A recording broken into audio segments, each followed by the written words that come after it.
우리 좌우 옆 사람에게 이렇게 인사합시다. 시험을 참는 자는 생명의 면류관을 얻습니다.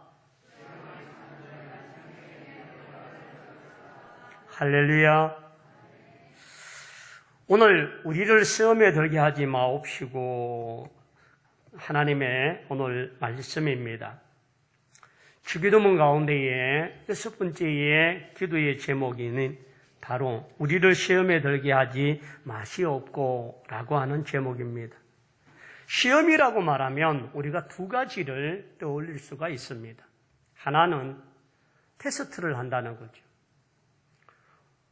여러분, 어떤 테스트를 할 때에 그걸 통하여서 그가 어떤 실력을 갖고 있고 그런 능력을 숙지했나 하지 않았나 확인하는 절차를 갖고 있습니다. 두 번째는 환난과 핍박과 유혹을 통하여서 시련이 오는 것은 우리가 믿음을 제대로 믿고 있다라고 하는 증거이기도 합니다. 그런 의미에서 헬라어에서 말하고 있는 이 시험이라고 하는 큰 두 가지의 틀로 이야기를 통해서 하나는 테스트, 하나는 환난과 시련, 유혹을 통하여 우리에게 오는 이 시험을 이길 수 있는 은혜가 있기를 원합니다. 자, 그렇다면 테스트를 하는 이 시험은 우리를 넘어뜨리거나 우리를 괴롭게 하거나 우리를 힘들게 하고 좌절하기 위해서 만든 것이 아닙니다. 여러분, 운전면허증을 따기 위해서 운전학원을 가서 열심히 연습을 할 때에 내가 시험을 받는다, 내가 고통을 받는다, 내가 이걸 통해서 유혹을 받는다고 생각하는 사람은 아무도 없습니다. 운전을 잘해서 내가 가고 싶은 곳, 여행하고 싶은 곳, 내가 출퇴근을 하거나 업무적으로나 모든 일에 내가 이 운전을 시험에 통과함으로 말미암아 운전면허증을 가지고 운전을 할 수 있다라고 하는 그것은 테스트입니다. 국가의 어떤 자격증을 가지고 그것을 검증할 때에 그 시험을 통하여서 그런 기능의 자격증을 주는 것은 그 사람에게 그런 능력이 있다라고 하는 것을 확인하고 그것을 검증하고 확증하는 것들입니다. 그런 의미에서 시험은 우리가 하나님의 징계가 아니라 훈련인 것입니다. 그래서 히브리 12장 11절에 무릇 징계가 당시에는 즐거워 보이지 않고 슬퍼 보이나 후에 그로 말미암아 연단받은 자들을 의와 평강의 열매를 맺게 하시느니라 라고 말씀하십니다. 그러므로 여러분, 하나님이 우리에게 테스트하실 때는 징계가 아닌 훈련을 통하여서 우리에게 연단을 통하여 의와 평강의 열매를 맺을 수 있도록 허락하시는 것입니다.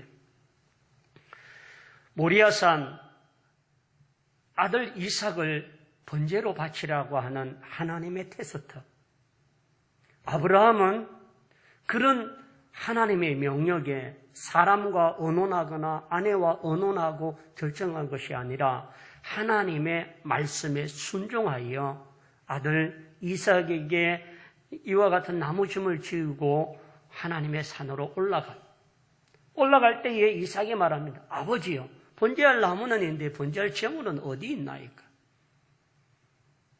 그 단을 쌓고 그 위에 나무를 올려놓고 그 아들을 결박하여 하나님 앞에 순종했던 이 아브라함, 그 믿음이 하나님의 테스트에 합격하여 믿음의 조상이야, 믿음의 아버지라고 하는 이름을 갖게 됩니다.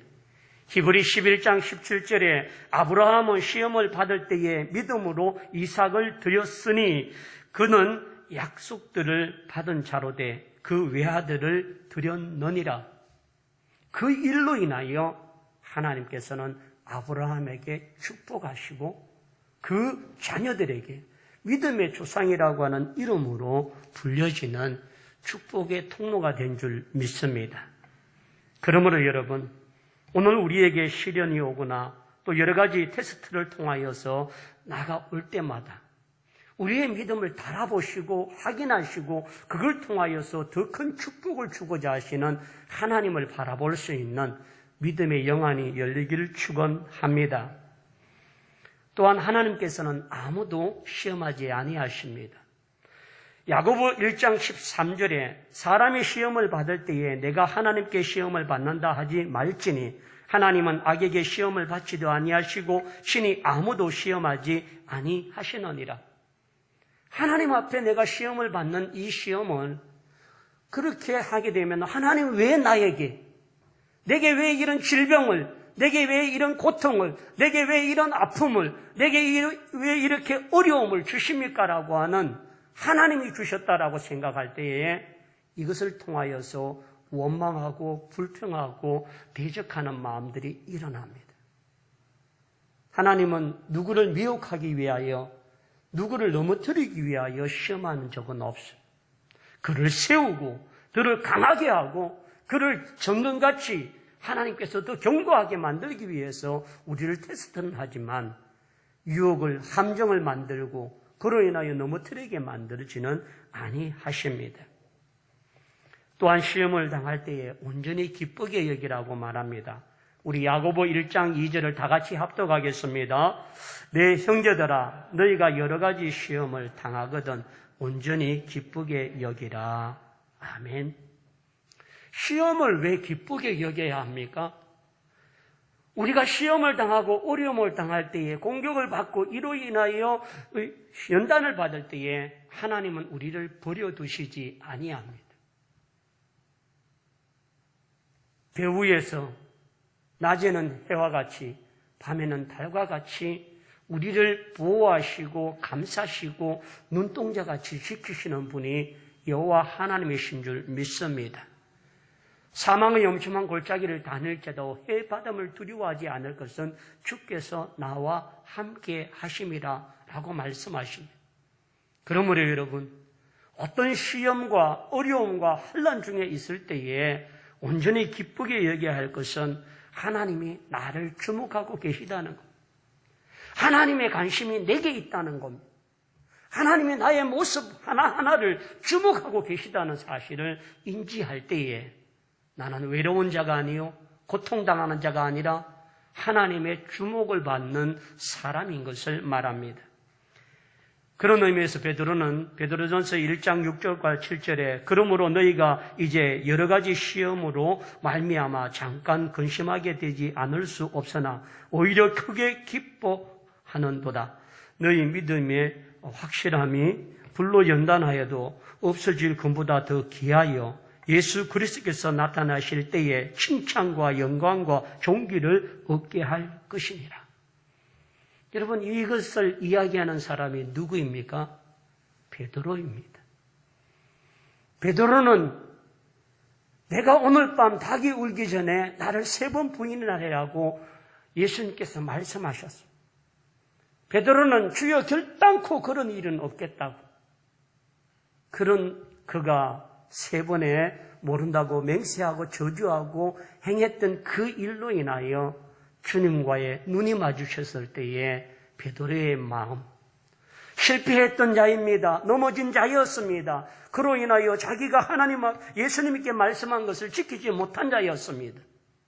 그런 그가 성령 충만을 통하여 믿음의 성도들에게 자신이 실패하고 자신이 연약했던 모습을 겨울 삼아 그들에게 말하는 것은 여러 가지 시험으로 말미암아 잠시 금심하게 되지 아니할 수 없으나 오히려 크게 기뻐하는도다.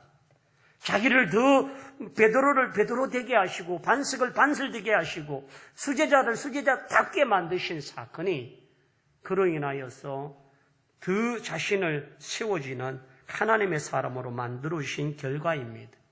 그러므로 여러분, 오늘 우리가 당하고 있는 여러 가지 어려움과 환난을 통하여 절망하고 좌절할 것이 아니라 존귀와 영광과 또 칭찬이 우리에게 넘치도록 하나님 앞에 믿음으로 설 수 있는 복된 종들이 다 되기를 축원합니다. 그렇다면 테스트를 통하여 우리에게 시험하시는 승리는 우리 한번 따라합시다. 우리를 세우기 위함이다. 그래서 그것은 긍정적인 시험인 겁니다.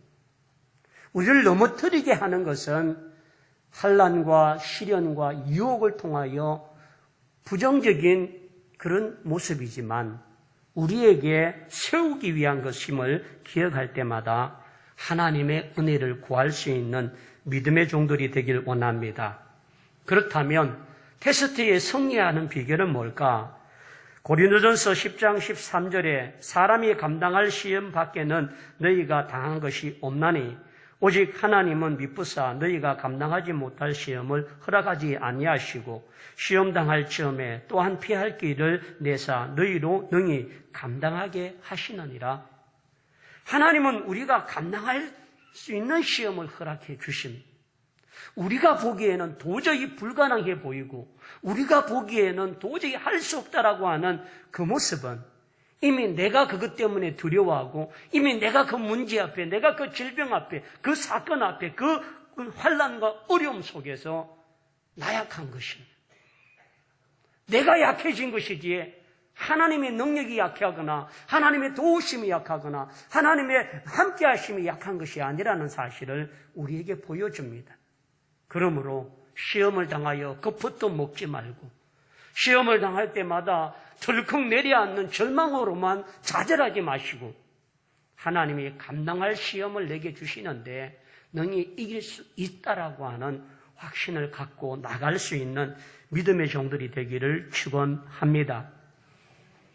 또한 우리가 하나님을 이길 수 없는 것은 하나님이 아는 우상을 섬기기 때문입니다. 하나님이 아닌 다른 것을 믿기 때문입니다. 고린도전서 10장 14절에 그런즉 내 사랑하는 자들아 우상 숭배하는 일을 피하라 그랬습니다. 우상이 무엇입니까? 하나님보다 더 사랑하는 것이 우상입니다. 하나님의 도움이 아닌 어떤 신상과 형상의 도움이 필요하다고 생각할 때마다 사람은 거기에 엎드립니다. 그러나 분명 기억해야 될 것은 눈에 있어도 보지 못하고 입이 있어도 말하지 못하고 코가 있어도 호흡하지 못하고 손에 있어도 사람을 도울 수 없는 형상이요 죽은 자를 방불케 하는 그것들에게 절하고 그것들에게 엎드리는 것은 결국 죽은 것을 말합니다. 이제 추석 명절을 통하여 제사의 문제가 우리에게 많은 모습이 있습니다. 성경은 제사에 대해서 뭐라고 말하는지 우리 고린도전서 10장 20절로 21절을 다 같이 한번 합독하겠습니다. 다 같이요. 무릇 이방인이 제사하는 것은 귀신에게 하는 것이요 하나님께 제사하는 것이 아니니 나는 너희가 귀신과 교제하는 자가 되기를 원하지 아니하노라. 너희가 주의 잔과 귀신의 잔을 마시지 못하고 주의 식탁과 귀신의 식탁을 겸하여 참여하지 못하리라. 아멘. 우상의 제물, 우상의 음식, 그것을 먹는 자는 그 귀신의 식탁에 참여하는 것이고 그것을 행하는 자와 같다라고 귀신과 교제하는 것이라는 걸 말합니다. 그래서 여러분 명절 앞에 우리가 정말 하나님 앞에 성결하고 정결하고 구별해야 될 이 모습은 영적 전쟁이라는 사실을 기억하시고 믿음의 승리자가 다 되기를 축원합니다. 때로는 징계를 통하여서 우리를 연단하시는 경우가 있습니다. 징계를 견디어 인내를 이루게 함이라라고 말합니다. 히브리 12장 6절에 보면 주께서 그 사랑하는 자를 징계하시고 그가 받아들이시는 아들마다 채찍질 하심이라 하였으니 너희가 참은 징계를 받기 위함이라. 하나님의 아들들과 같이 너희를 대우하시나니 어찌 아버지가 징계하지 않는 아들이 있으리요. 징계는 다 받는 것이거늘 너희에게 없으면 사생자요 친아들이 아느니라. 여러분 부모가 자식을 징계하는 건 자식을 미워서 하는 게 아닙니다. 그 자식을 바르게 하고 의로 교육하고 바로 세우기 위함이고 그로 인하여 깨닫게 하여서 바로 설 수 있도록 만드는 것입니다. 그래서 부모가 자식을 향하여 드는 매는 미움과 정의의 매가 아니고 징계와 구타의 매가 아니고 사랑의 매라고 하는 것들이 있습니다. 그 사랑은 결국 그를 미워서 하는 것이 아니라 그를 세우기 위함이고 나가는 겁니다. 징계가 없으면 아들이 아니라 뭐라고요?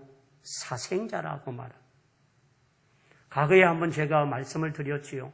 미국의 최고의 시설을 가지고 있는 고아원에서 아이들이 자살을 하고 불평불만이 제일 많다는 거예요. 미국에 무엇을 했기 때문에 그렇게 되었는가 하고, 아이들이 옷이 필요하면 가장 좋은 옷을 묻지도 아니하고 그대로 제공을 다 해줘요. 아이들이 가서 신발을 잊어먹으면 왜 신발을 잊어먹었냐고 따지지 않고 묻지 않고 신발을 다시 줍니다. 아이가 의도적으로 신발을 갈기갈기 칼로 다 찢어 놓으면 새 신발을 아무 구지럼 없이 주는 거예요.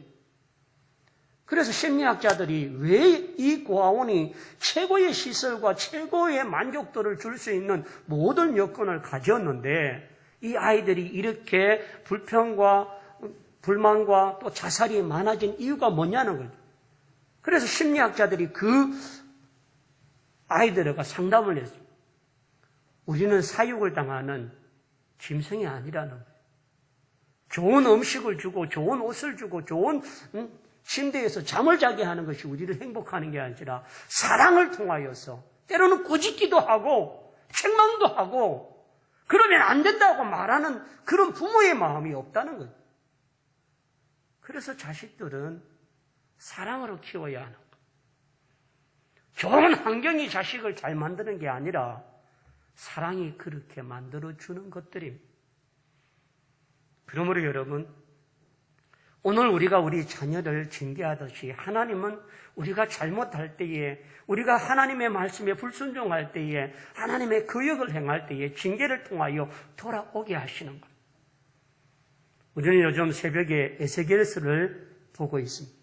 하나님이 왜 이스라엘 백성들을 멸망하게 하고 징계의 칼인 바벨론을 인하여 그 모든 민족들을 말살하고 죽게 하고 포로가 끌려가게 하고 왜 그렇게 했느냐는, 이 백성이 나를 버리고 우상을 섬기고 이들이 안식일을 거룩히 구별하지 아니하고 내 율례와 법들을 지키지 아니했기 때문에 하나님은 예레미야 선지자를 통하여 23년 동안 회개하라고 멸망이 다가오고 있고 하나님의 징계의 칼이 다가오고 있다고 말해도 백성들은 듣지 않고 예레미야를 핍박하고 예레미야를 옥에 가두고 진흙탕에 가두고 힘들게 했던 그 모습을 통해서 결국은 포로로 잡혀가고 고통 중에 있으면서도 그들이 생각이 이렇게 말합니다. 내 조상이 내 아버지가 포도를 먹었는데 아들이 이가 시리다라고 하는 말로 뭐냐면 조상의 죄 때문에 우리가 이렇게 바벨론 포도로 와 있다라고 하는 그것으로 자기가 회개하지 않는다는 거죠. 여러분, 징계를 통하여 하나님의 사랑을 보여주고 나 자신이 무엇을 잘못했는지를 깨닫고 하나님 앞에 나아갈 때에 우리가 정말 회복되고 하나님 앞에 은혜로 나타날 수 있는 복된 종들이 다 되기를 축원합니다. 그렇다면 테스트라고 하는 시험을 이기는 자에게는 어떤 복을 주시냐? 오늘 본문을 오늘 인사로 나누어질 때 시험을 참는 자에게는 생명의 면류관을 주신다고. 야고보 1장 12절을 우리 다 같이 한 목소리로 함께 합니다. 시험을 참는 자는 복이 있나니 이는 시련을 견디어낸 자가 주께서 자기를 사랑하는 자들에게 약속하신 생명의 면류관을 얻을 것이기 때문이라. 아멘. 어떤 면류관이요? 생명의 면류관.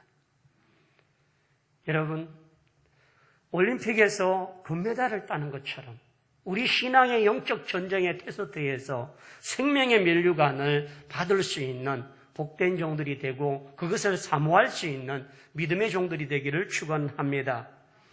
베드로전서 1장 7절에 너희 믿음의 확실함은 불로 연단하여도 없어질 것보다 더 귀하여 예수 그리스도께서 나타나실 때에 칭찬과 영광과 존귀를 얻게 할 것이라. 그렇게 말씀하십니다. 자, 그러면 두 번째 테스트, 환난과 시련과 유혹으로 말미암아 오는 이것은요, 사단으로부터 출발되는 것들입니다. 우리의 믿음을 포기하게 만들고 우리가 행하고자 하는 믿음의 삶을 중단하게 만들고 넘어지게 만들고 그로 인하여서 사단의 종로로 되도록 만드는 그런 부정적인 시험이 바로 유혹입니다.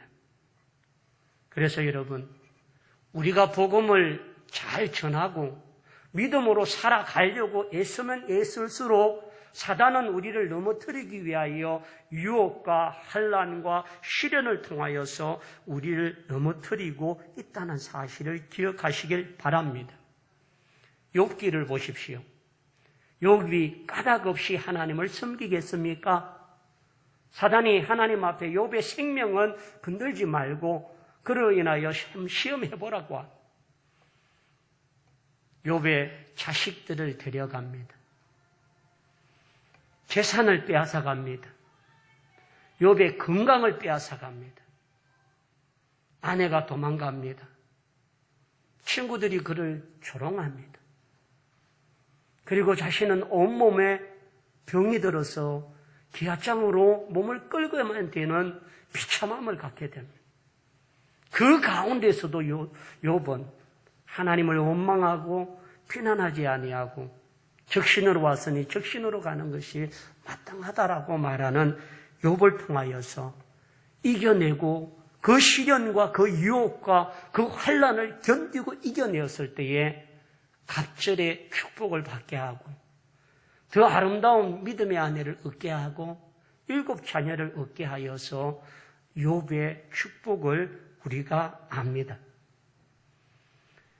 여러분, 욥은 이렇게 승리를 했지만 우리가 우리 앞에 놓여있는 이 시련과 유혹을 우리도 이겨내기 위해서 늘 항상 깨어있기를 원합니다.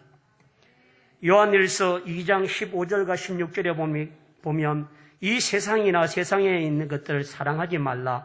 누구든지 세상을 사랑하면 아버지의 사랑이 그 안에 있지 아니하니 이는 세상에 있는 모든 것이 육신의 정욕과 안목의 정욕과 이생의 자랑이니 다 아버지께로부터 온 것이 아니요. 어디서부터 왔다고요? 세상으로부터 온 것이라. 잘 보십시오. 첫째 아담 하와가 에덴의 동산에서 실패하게 됩니다. 창세기 2장 17절에 하나님은 말씀하십니다. 선악을 알게 하는 나무의 열매를 먹지 말라. 먹는 날에는 내가 반드시 뭐하리라고요? 죽으리라 하시니라. 근데 하와가 그 선악과를 바라보면서 이렇게 바라봅니다.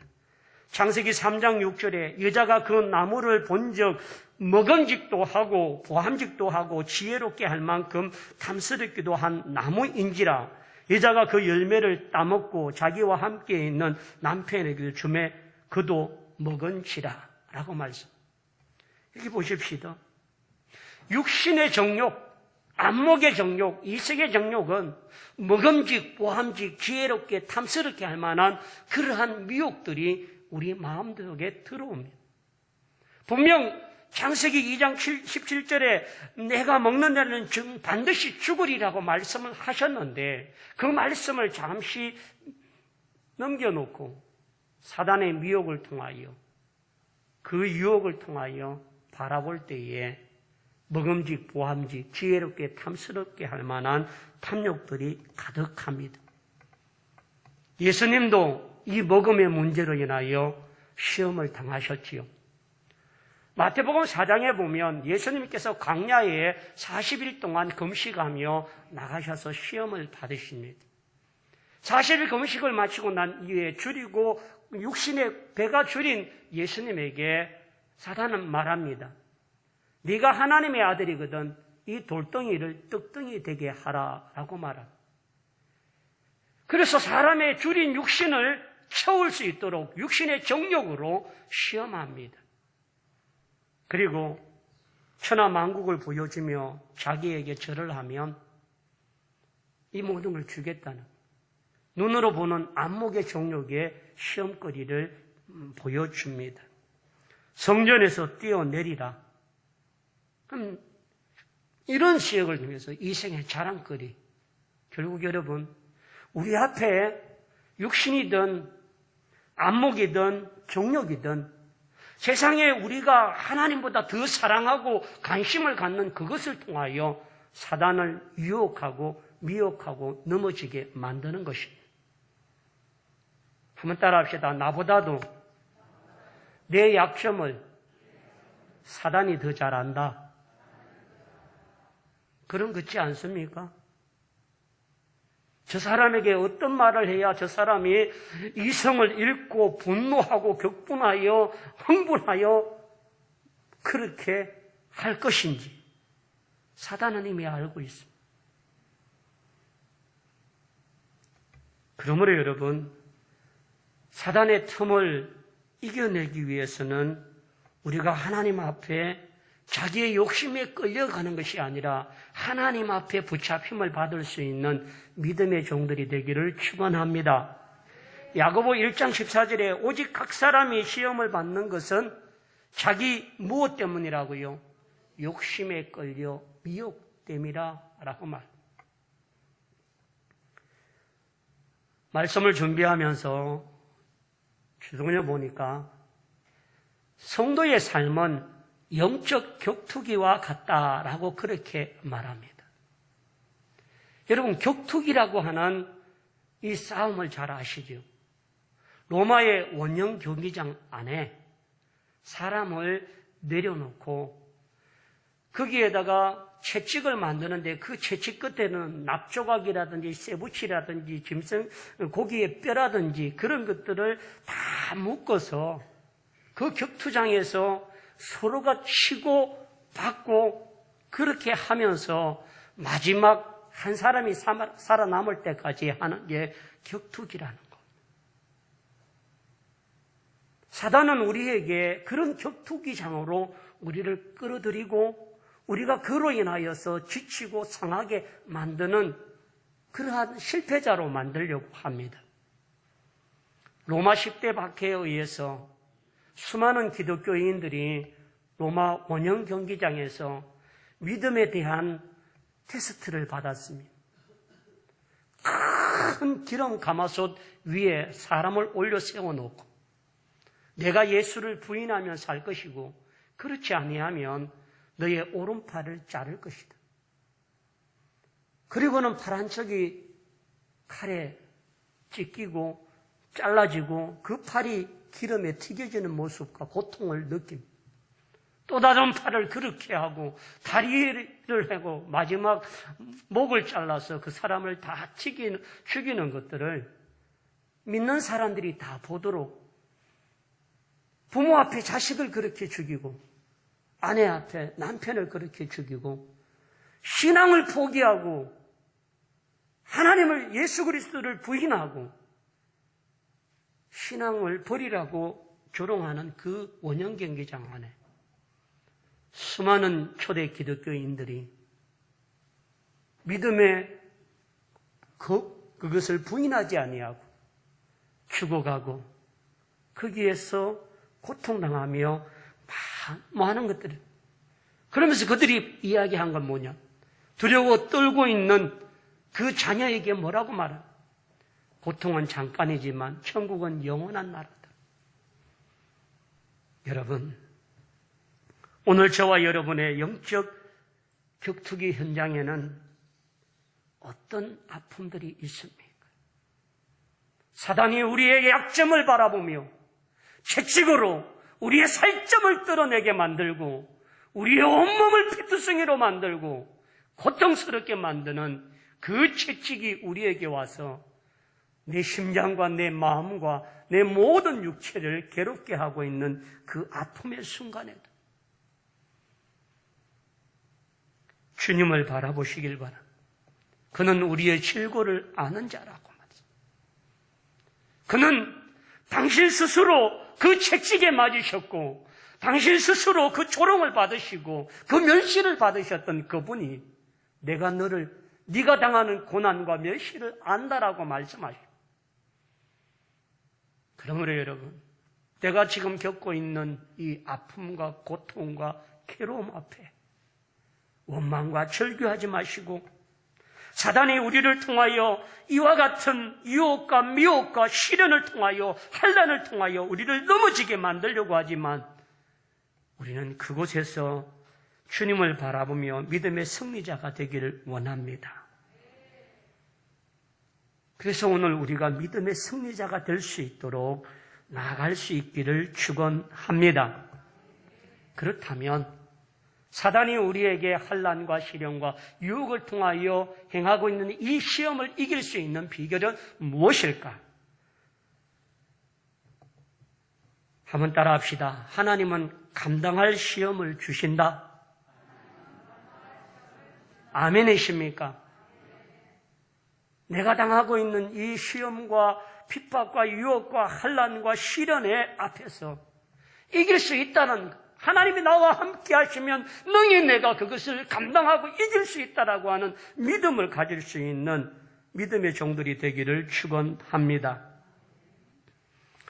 고린도전서 10장 13절에 사람이 감당할 시험밖에 너희가 당한 것이 없나니 오직 하나님은 미쁘사 너희가 감당하지 못할 시험 당함을 허락지 아니하시고 시험 당할 점에 또한 피할 길을 내사 너희로 능히 감당하게 하시느니라.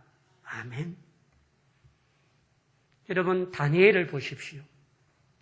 다니엘이 왕을 섬기지 아니하고 다른 신에게 절을 하거나 기도하는 자를 사자굴에 집어넣는다는 의인이 지킴을 알았습니다. 그러나 다니엘은 그 의인이 지킨 줄 알고 그날 저녁 예루살렘을 향하여 문을 열고 기도하다가 그 함정에 빠뜨려져서 결국 사자의 굴에 던짐을 받습니다. 줄이고 굶주린 사자들이 다니엘이 들어가면 정말 뼈부터 모든 것을 으스러지게 먹을 치워야 될 그들이 하나님께서 그 입을 막으시고 그 성난 사자들을 잠재우시고 따뜻한 온기로 다니엘을 그 사자굴에서 평안한 밤을 얻게 하였습니다. 다리아 왕이 다니엘아 다니엘아 살아있느냐? 내가 의지하는 하나님이 너를 지켜주었느냐? 왕이여 만수무강하옵소서. 다니엘을 드러내고 그 사자굴의 올무를 만든 자를 집어넣을 때에 떨어지기가 전에 그들이 밥이 되고 말았습니다. 그러므로 여러분, 사단이 계획과 목적을 가지고 수단 방법을 가리지 아니하고 우리를 타켓으로 하여 넘어지고자 하는 유혹의 함정을 만들지라도 하나님은 그것을 감당할 수 있도록 이겨낼 수 있도록 역사하시는 분인 줄 믿습니다. 사도 바울이 말합니다. 사도 바울이 로마로 압송되어서 감금되어 있을 때에 두 부류가 나타났습니다. 하나는 우리도 바울처럼 담대하게 복음을 전하고 신앙이 있다는 사실을 외치자라고 하는 사람. 또 한 부류는 바울이 저렇게 신앙에 대해서 이야기함으로 말미암아 믿는 사람들을 더 고통스럽게 빠뜨리는 것으로 인하여 더 위축되고 힘들어지는 사람들이 있습니다. 바울이 그 소리를 듣습니다. 핍박을 당하는 것이나 그것이 아니라고 이야기하고 하는 자나 다 합력하여 선을 이루는 줄 내가 아노라 라고 말씀합니다. 복음을 위하여서 하나님은 그들에게 주시는 은혜라고 말씀하십니다. 그러므로 여러분, 시험 당할 때에 누구를 원망하거나 하나님의 원망하거나 불평하거나 그것을 인하여 절망하지 않길 바랍니다. 시험 당할 점에 길을 열어주시는 하나님을 바라볼 수 있는 믿음의 종들이 다 되기를 축원합니다. 세상의 시험이 가득한 곳입니다. 여러분, 세상은 우리가 살아가기에 편안한 안전한 곳이 아닙니다. 수없는 환난과 시련과 연단과 가라지와 엉큼기와 우리를 넘어뜨리게 하는 수없는 올무들이 가득한 곳입니다. 그래서 세상에는 사단이 대적하고 우리를 넘어지게 만드는 그러한 세상이기도 합니다. 그래서 마태복음 24장 10절에 그때에 많은 사람이 실족하게 되어 서로 잡아주고 서로 미워하겠으며 시험 때문에 그렇게 넘어진다는 거예요. 그럴 때 무엇 해야 될까요? 기도해야 합니다. 여러분, 예수님은 겟세마네 동산에서 땀이 핏방울 되도록 기도하셨습니다. 그리고 제자들에게 말합니다. 깨어 기도하라라고 말씀합니다. 근데 육신이 연약하고 피곤했던 제자들은 깨어있지를 못했습니다.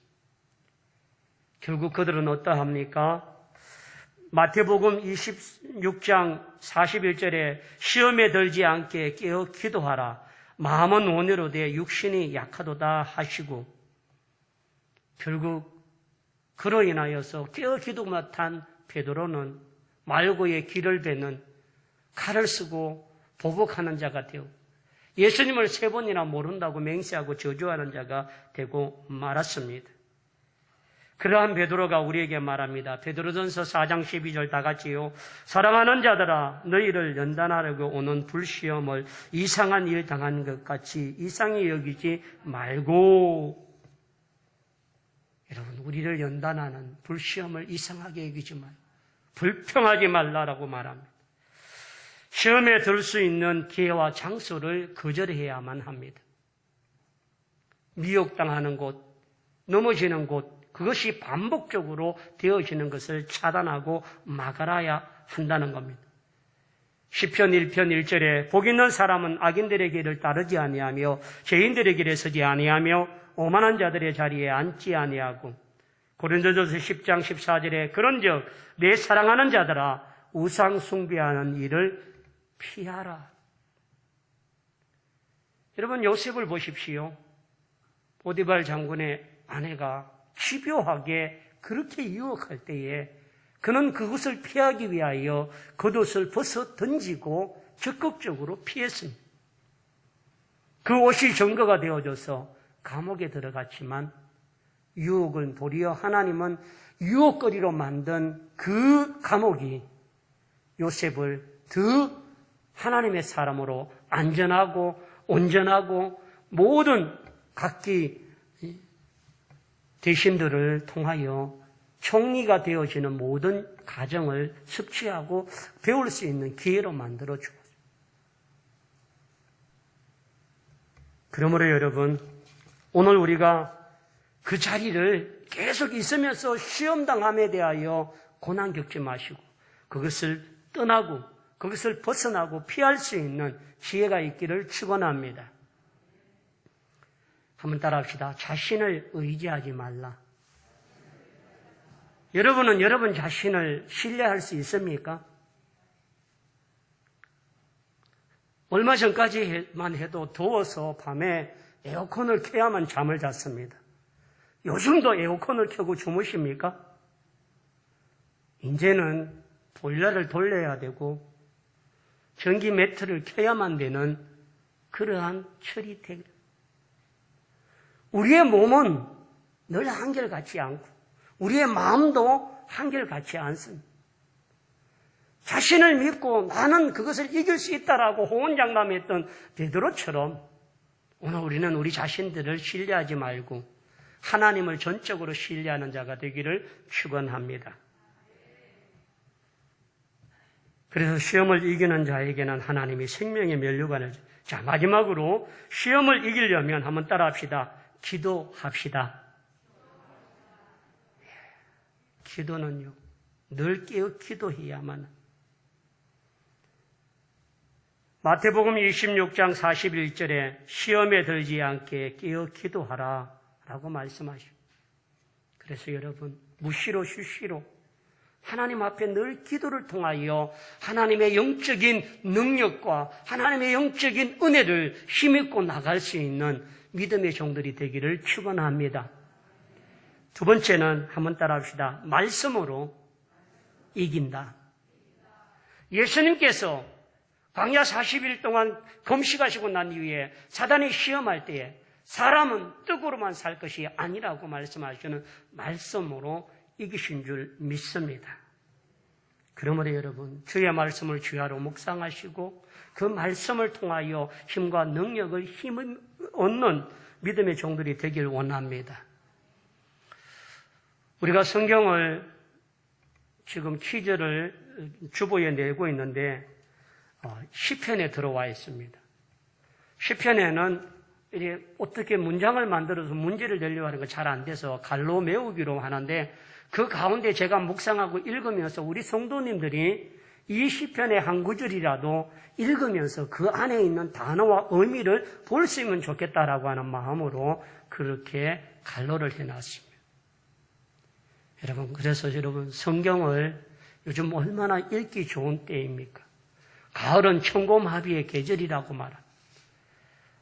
여러분, 주의 말씀, 주의 성경을 묵상하고 가까이 함으로 그것이 내게 능력이 되고 힘이 될 수 있는 은혜가 있기를 축원합니다. 세 번째는 한번 따라합시다. 성령 충만을 힘입어라. 성령이 충만하면 어떤 시험과 유혹이 와도 두렵지가 않습니다. 성령이 떨어지면 시험당하면 절망하고 좌절하고 걱정하고 염려하고 불안하고, 그러나 성령이 충만하면 그 모든 것에 담대함으로 승리하는 자가 된 줄 믿습니다.